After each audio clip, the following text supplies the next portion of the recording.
programas de pós-graduação em Direito da UPF, da Universidade do Vale do Itajaí, e hoje teremos a honra de entrevistar o professor José Otávio Serra Van Dunen, da Universidade Agostinho Neto, da Angola. Professor, eu gostaria que o senhor nos fizesse, então, uma leitura da pandemia na África e os seus impactos, suas consequências. Muito obrigada, Vitória, pelo convite. Eu começaria por dizer que daquilo que temos acompanhado aqui, a partir de Angola, a partir de Luanda, mais concretamente, o Covid veio, no fundo, levantar um véu sobre um conjunto de problemas que os nossos países africanos, de uma maneira geral, e Angola em particular, vive no que concerne a questões ligadas à desigualdade, ligadas à pobreza, ligadas, se quiser, a um conjunto de fatores que facilitam, de facto, a penetração e a disseminação do vírus. Sobretudo se pensarmos que uma parte considerável da nossa população vive do mercado informal.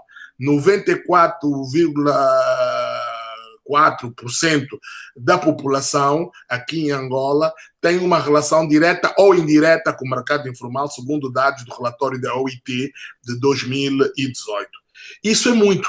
Ora, a nossa medida, ou a medida que o governo adotou em relação ao confinamento, foi de facto a de promover o isolamento social. A nossa arma principal para combater o Covid é o isolamento social. E, nesse sentido, os governos africanos, de uma maneira geral, tiveram muito bem. Fecharam fronteiras, orientaram para que as pessoas mantivessem o isolamento e o distanciamento social. Só que, do ponto de vista depois do casamento desta posição com aquilo que são políticas sociais, fica uma grande distância. E o que acontece é que, se as pessoas ficam em isolamento social, as pessoas não saem à rua. E nós temos uma parte da população que vive na rua e da rua, faz os seus negócios, vende, vive no dia a dia. Ora, se essas pessoas são impedidas ou estão impedidas de se movimentarem, de fazerem os seus negócios, ora, elas estão impedidas de encontrar o seu sustento. E esse é, se quiser, um dos nossos maiores desafios. De qualquer das maneiras, o governo lançou também aqui alguma política de apoio a estas pessoas, a essa franja, que fica ainda muito aquém daquilo que de facto é o necessário. E o que eu posso dizer é que neste momento há aqui uma grande incógnita de como é que se vai resolver o problema desse isolamento social com o casamento, como eu já disse atrás, de políticas sociais que possam aliviar os indicadores de desigualdade e de pobreza a que esta população vulnerável está sujeita.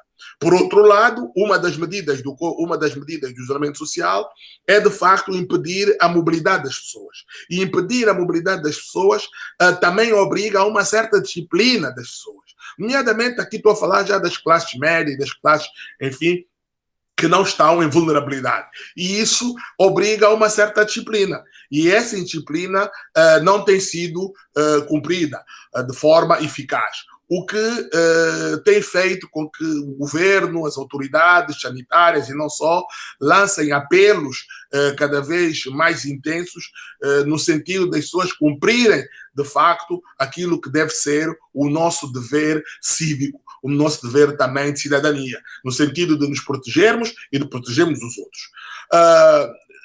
Este Covid, esta pandemia, tem um lado que é um lado de incerteza.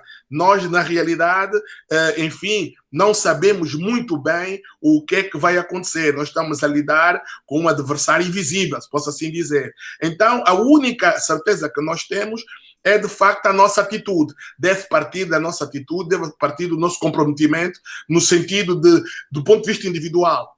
Do ponto de vista coletivo, nós podemos defender as nossas famílias. E é isso que eu penso que está hoje na pauta. De qualquer das maneiras, um ponto importante que eu gostaria de sublinhar, Vitória, é que as populações mais vulneráveis, as populações que se encontram num grau mais alto de vulnerabilidade, elas estão ainda mais vulneráveis, estão ainda mais encostadas às cordas, como se costuma dizer, porque, de facto, se já viviam uma situação de pobreza, vão viver uma situação de pobreza acentuada.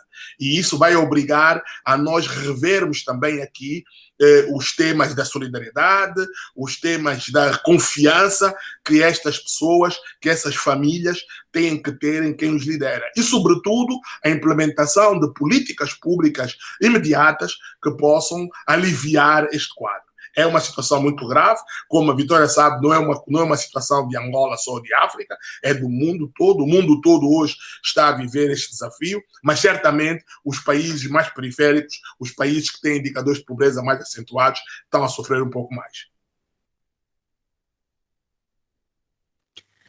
Muito obrigada, professor. Gostaria de agradecer, em nome da UPF, da Univale, o seu tempo e sua disposição para vir aqui falar conosco. Tá, muito obrigado. Eu envio também um abraço aí para a Universidade de Passo Fundo, onde tenho grandes amigos e conto em breve poder ir aí conversar convosco. Muito obrigado, Vitória.